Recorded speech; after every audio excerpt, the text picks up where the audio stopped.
Chapter 4. Ashes in the Wind.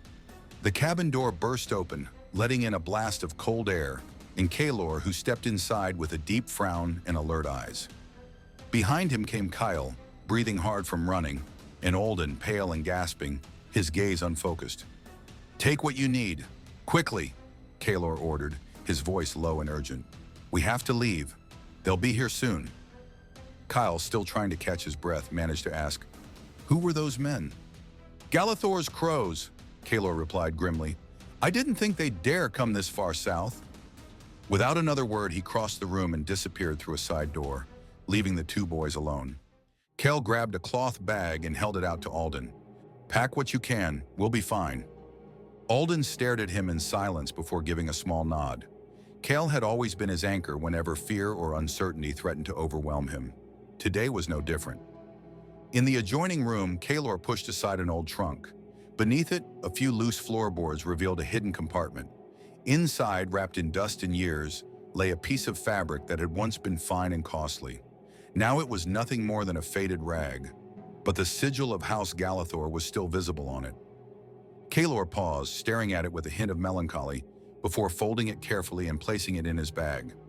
From the same compartment, he took a small pouch filled with gold, silver, and bronze coins. Years of quiet preparation for a day he had always known would come. Then he retrieved a slender, elegant dagger with an ornate hilt. Finally, he lifted a short sword, beautifully crafted, its pommel engraved with the head of a wolf. He held it for a moment, remembering the man who once carried it, then fastened it to his belt. When he returned to the main room, the two boys were already prepared. Dark cloaks, light packs, and tense expressions. Kael adjusted a knife at his belt beside his sword, while Alden struggled to do the same with his own. "Let's go," Kaelor said. The door closed behind them as the three slipped into the forest. In the distance, flames devoured the village, and the echo of galloping horses grew closer, while a group of torch-bearing men approached the now-abandoned cabin. At dawn, Riven rode slowly through what remained of the village. Smoke rose in gray columns from the charred ruins, and the air smelled of ash and burnt wood. Bodies lay scattered along the road among debris and collapsed homes.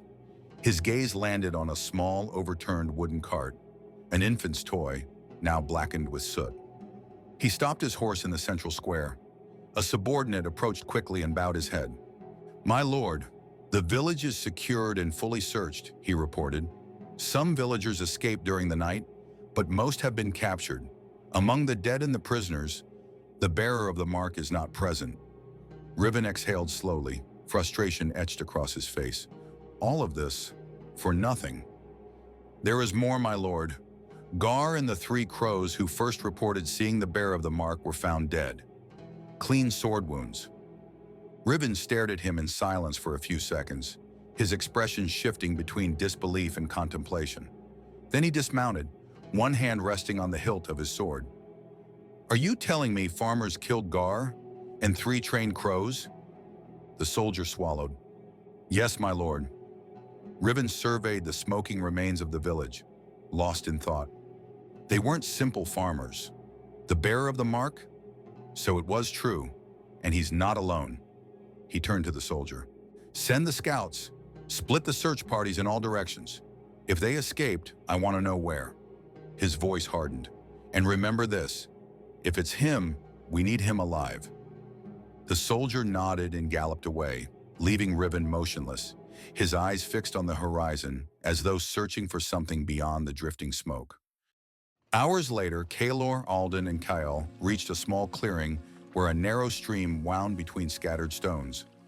The murmur of running water mixed with the songs of morning birds, an unexpected moment of peace after the chaos. Kaelor turned to them. "We'll rest for a bit. I don't think they're following." The boys knelt by the stream, exhausted. Alden dipped his hands into the water, then froze. Elena's dried blood began to dissolve into the stream, red fading like a memory torn loose. Alden looked away, inhaling deeply, as though trying to release something still clawing at him from within. Kaelor stood watch a few steps away, scanning the forest. Kael rummaged through his bag and pulled out a piece of bread. He broke it, tossed one half to Kaelor, and handed the other to Alden. "Eat. You'll need it." Alden took the bread but hesitated before taking a bite. He lifted his eyes toward Kaelor. "They were after me," he said quietly.